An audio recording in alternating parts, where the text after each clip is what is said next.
Таинственная гибель в Антарктиде. В 2018-м на американской антарктической станции МакМёрдо произошел инцидент, который до сих пор вызывает вопросы. Двое сотрудников станции были обнаружены без признаков жизни. Их нашел пилот вертолета, прилетевший за персоналом. Один из специалистов скончался на месте, второй чуть позже, так и не придя в сознание. Официальная версия была сдержанной. Возможное нарушение техники безопасности и воздействие оборудования под высоким напряжением. Но сомнения остались. Оба мужчины были опытными инженерами и много лет работали в условиях Антарктиды. Случайная ошибка казалась слишком простой версией.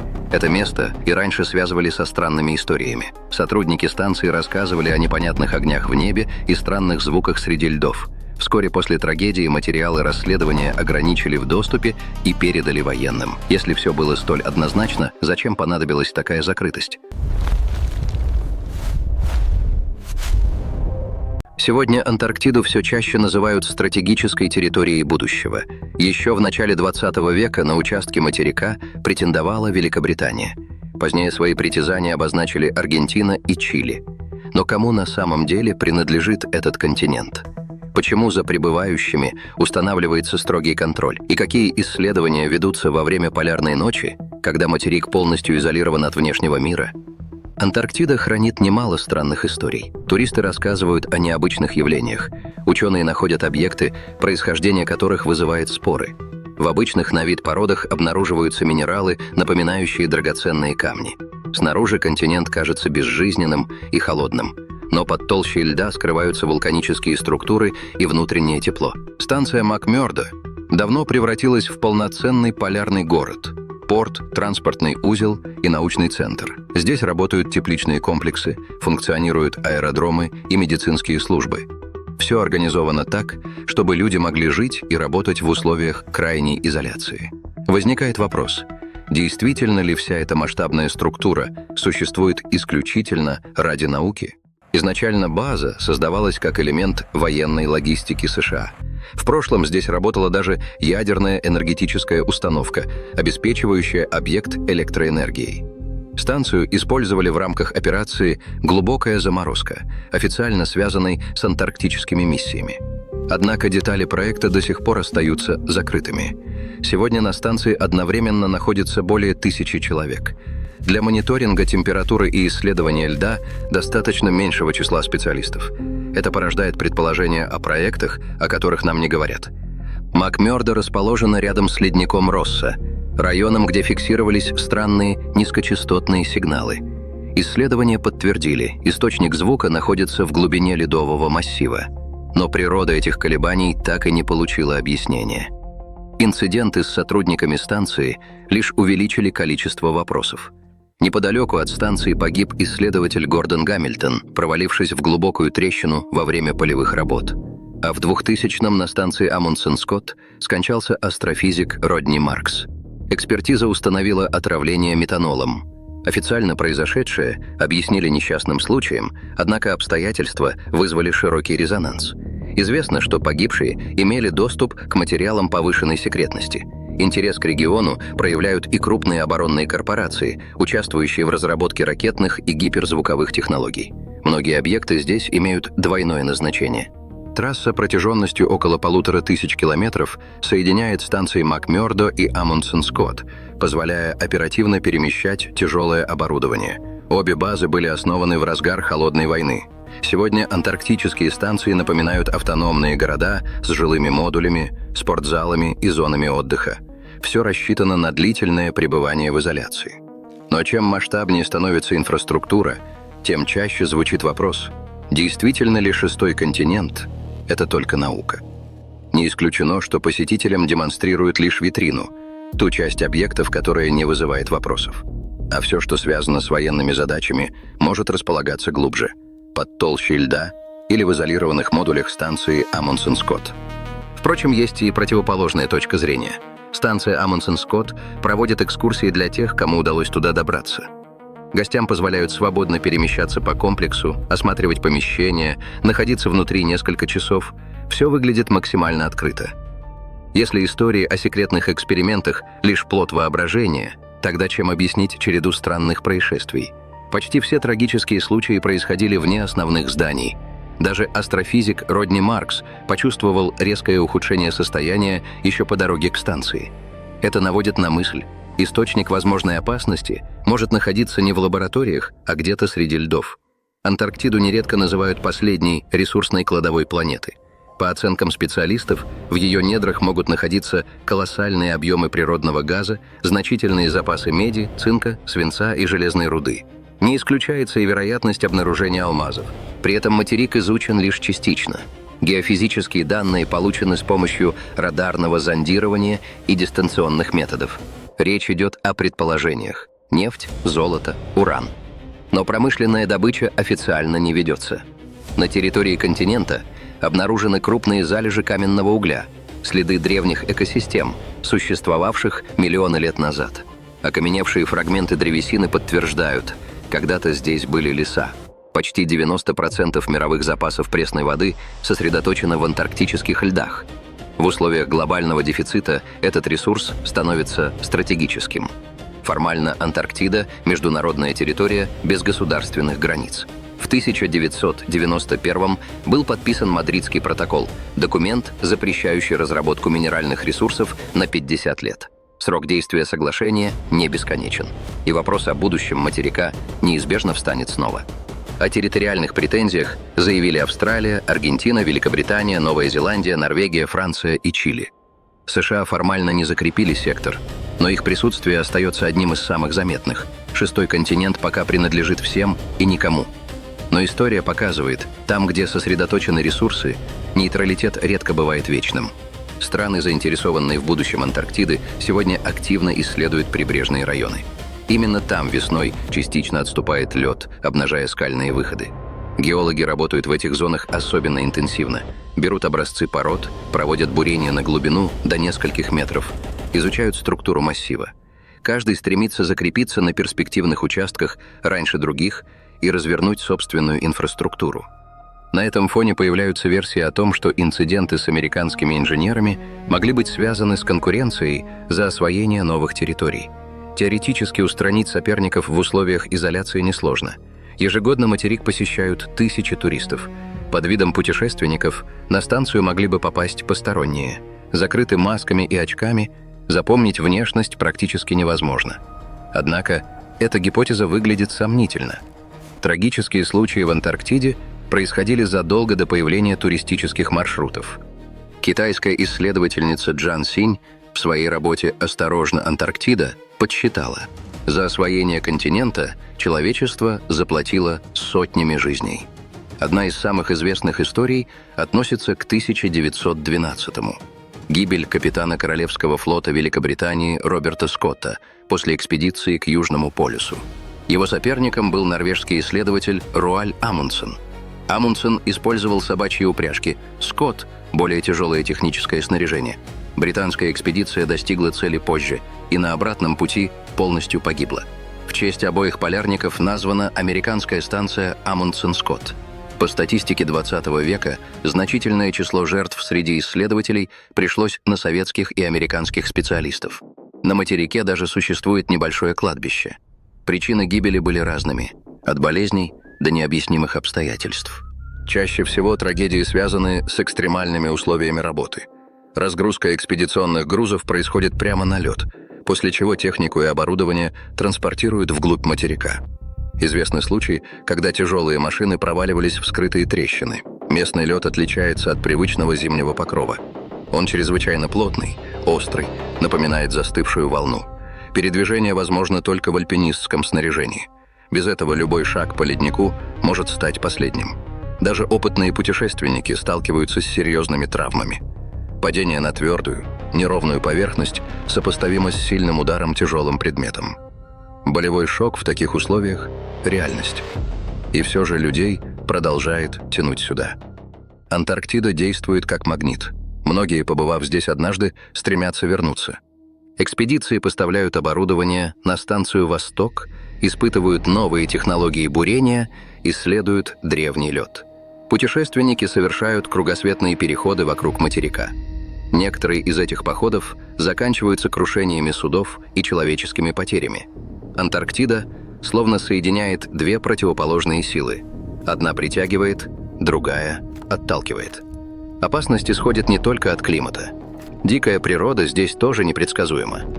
В 2003-м британская исследовательница Кристи Браун погибла после нападения морского леопарда, крупного хищного тюленя длиной до 4 метров и весом около 400 килограммов. Среди моряков ходят рассказы о необычных свойствах антарктической фауны, от необычного свечения шкуры до гигантских размеров. Факт остается фактом. В изолированной среде виды нередко достигают внушительных масштабов, приспосабливаясь к суровым условиям. Стоит кораблю появиться у кромки льда, в небе тут же собираются поморники. Крупные, хищные, с тяжелым размахом крыльев, они сопровождают судно часами. Эти птицы прекрасно знают, если идут люди, значит будет добыча. Они не сторонятся человека, а внимательно следят и выжидают. Даже пингвины, которые кажутся безобидными символами материка, способны представлять реальную угрозу. Крупные особи, особенно королевские, обладают внушительной массой и мощными когтями. Вблизи они совсем не так трогательны, как на фотографиях. Резкое движение, и тяжелая птица может серьезно травмировать человека. Но самые тревожные истории рождаются не из наблюдений, а из рассказов самих полярников. Среди зимовщиков давно циркулируют легенды о так называемых плазмозаврах, светящихся образованиях, похожих на огненные шары. Им приписывают внезапные возгорания на станциях. В начале 80-х годов пожары вспыхивали один за другим. Сгорела часовня на американской базе Макмёрдо, затем огонь охватил советскую станцию «Восток», позже казарму на чилийской базе. Спустя десятилетия пожар вновь уничтожил здание, построенное на том же месте. Были и случаи с человеческими жертвами. Есть и более мрачные рассказы. В 60-м ученый Айзек Горвиц якобы столкнулся с существом, позже получившим его имя. 2 полярников отбились от группы.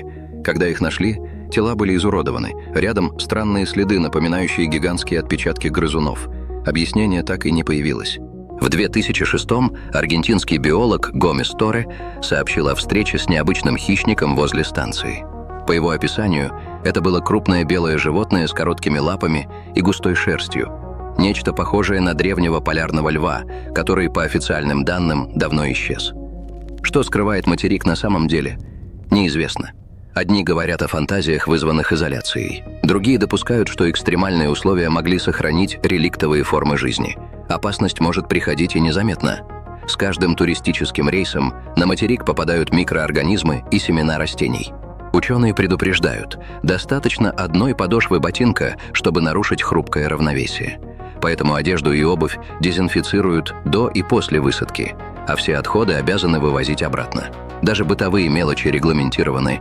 У каждого участника экспедиции есть специальные емкости для воды и отходов, чтобы ничего не осталось на льду. И все же чужая жизнь уже проникает сюда. В 90-е годы на побережье обнаружили растения, не характерные для этого региона. Их колонии расширяются. Некоторые специалисты связывают подобные изменения с постепенным потеплением. В феврале 2020 года температура на материке поднялась до рекордных значений – более 18 градусов Цельсия. Возникает тревожный вопрос. Если лед начнет отступать быстрее, что окажется под ним? Ведь в толще антарктических льдов заключены древние бактерии, находившиеся в изоляции сотни тысяч лет. Исследования подледных озер подтвердили, в полной темноте и под многокилометровым ледяным панцирем существует жизнь. В пробах воды находят тысячи неизвестных микроорганизмов. Некоторые из них способны выживать без света и тепла, извлекая энергию буквально из воздуха. Ученые обнаруживают бактерии даже внутри кристаллов льда. Они регулируют процессы замерзания и выдерживают экстремальные температуры. Под станцией «Восток» скрывается гигантское озеро, изолированное от внешнего мира на протяжении геологических эпох. Бурение достигло почти 4 километров глубины. Вода оказалась теплой, а в ней микроорганизмы, похожие на тех, что обитают вблизи вулканических источников. Это открытие породило гипотезы о древних экосистемах, существующих вне привычных законов. Фантасты задолго до ученых представляли Антарктиду хранилищем забытых цивилизаций и спящего зла. Но даже без мистики материк способен воздействовать на психику. Полярники говорят о тишине, которая не просто давит, она звучит. Пустота, лишенная привычных ориентиров, меняет восприятие времени и пространства. Антарктида остается территорией, где наука сталкивается с неизвестностью. Здесь каждый шаг – это одновременно открытие и риск. И чем глубже человек проникает под ледяной панцирь, тем больше вопросов возникает о том, что на самом деле скрывает этот материк. Здесь человек может исчезнуть за считанные минуты. При температуре около -60 один резкий вдох обжигает дыхательные пути, словно огнем. Потерять направление можно в нескольких шагах от станции. Белая мгла стирает ориентиры, и десятки метров превращаются в непреодолимую дистанцию. В сухих долинах Мак-Мёрдо есть место, которое выглядит как открытая рана льда – кровавый водопад. Поток не замерзает даже в мороз. Вода окрашена в густой ржаво-красный цвет из-за железа и микроорганизмов, перерабатывающих его в полной темноте. Пейзаж напоминает декорации к фильму ужасов, но всего в нескольких километрах работает крупнейшая американская станция Мак-Мёрдо. Именно там в конце 70-х вспыхнул пожар в часовне. Спустя годы сотрудник кухни напал на коллег, утверждая, что слышит приказы неизвестного голоса. Официальные отчеты говорят о бытовых причинах. Но Антарктида словно накапливает подобные истории. 2019 год. После заправки на станции американский ледокол «Полярная звезда» взял курс домой. В пути на борту началось возгорание, затем отказали электрические системы. Повреждения оказались столь серьезными, что судно признали практически неподлежащим восстановлению. Случайность? Или очередное предупреждение, которое люди предпочли не заметить? Даже сами названия мест звучат как предостережение.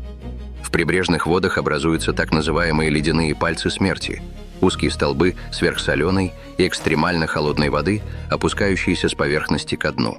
При соприкосновении с ними все живое мгновенно замерзает. Это не метафора, а физика. Соль делает струю тяжелее и холоднее окружающей среды, превращая ее в смертоносную ловушку. Есть и каньоны, где ветер достигает чудовищной силы. Потоки воздуха сбивают человека с ног, ледяная крошка режет лицо и не дает дышать. Казалось бы, этого достаточно, чтобы оставить материк в покое. Но интерес только растет. Антарктиду нередко называют магнитом для аномалий. Здесь чаще, чем в других регионах, находят метеориты. Темные камни хорошо заметны на белом фоне. В небе фиксируют редкие типы облаков, напоминающие диски. Под толщей льда обнаружены окаменевшие леса. Анализ показал, миллионы лет назад деревья не замерзли, а сгорели. Значит, климат когда-то был совсем иным. Говорят, что в середине 80-х на острове вблизи Антарктиды были найдены древние останки женщины. Анализ показал, она погибла в начале XIX века, еще до официального открытия материка. На костях обнаружили следы насилия. Возникает вопрос, как она оказалась в этих широтах? По одной версии, тело могло быть принесено морем, но расстояния слишком велики. Другая гипотеза куда мрачнее. Женщина погибла уже здесь, а ее гибель носила ритуальный характер. Повреждения грудной клетки позволяют предположить изъятие сердца. Подобные обряды известны у древних цивилизаций Южной Америки. Возможно, жертва была принесена стихиям, в эпоху, когда климат по всему миру становился непредсказуемым. Европа, едва оправившаяся после наполеоновских войн, погрузилась в холод и голод. Урожаи гибли, по городам распространялись болезни, в Азии засуху сменяли изнурительные ливни. Северную Америку разрывали то грозовые штормы, то внезапные заморозки. И только Южная Америка будто избежала этой череды бедствий. Совпадение? Или древний ритуал действительно что-то изменил? В европейской культуре сердце – символ любви и милосердия. У народов Мезоамерики оно считалось вместилищем жизненной силы. Энергию сердца можно было передать, чтобы исцелить, или пробудить разрушение. Все зависело от намерения. Смерть полярников на станции Мак-Мёрдо некоторые эзотерики трактуют как символический акт, связанный с этой идеей. В древности сердце вырывали как высшую жертву. Здесь же, по их мнению, была изъята не плоть, а энергия. Говорят, на материк могли проникнуть последователи темных культов. Подобные обряды напоминали ритуалы, которые индейцы совершали во имя своего пернатого змея, божества, сочетающего образ птицы и рептилии, воплощение небесной и земной стихий. Через год после предполагаемого жертвенного ритуала, в начале XIX века, мореплаватели официально открыли материк. С тех пор Антарктида словно притягивает людей. ученых, авантюристов, искателей сенсаций.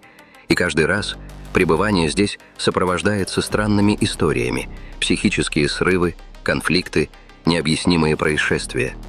В древних текстах упоминались грядущие бедствия. Сегодня одни связывают возможные эпидемии с древними микроорганизмами, которые могут высвобождаться при таянии льдов. Другие говорят о наводнениях. Если шельфы начнут разрушаться быстрее, уровень океана изменится для всего мира. Наука подтверждает главное. Климат в Антарктиде меняется, но происходит это неравномерно. Прибрежные зоны теряют лед, тогда как в центральных районах его масса местами остается стабильной или даже увеличивается. Картина сложнее, чем кажется. Если лед будет отступать, мир получит доступ к скрытым под ним ресурсам. Если он окрепнет и сохранится, Антарктида останется естественным барьером, сдерживающим амбиции человека. Антарктида – это не просто континент, это архив Земли. В ее льдах записана история климата, древних атмосфер и исчезнувших экосистем. И чем глубже человек проникает под этот ледяной панцирь, тем яснее становится. Главный вопрос не в том, что скрывает материк. Главный вопрос – готово ли человечество к тому, что оно там найдет. А вы что думаете? Пишите в комментариях.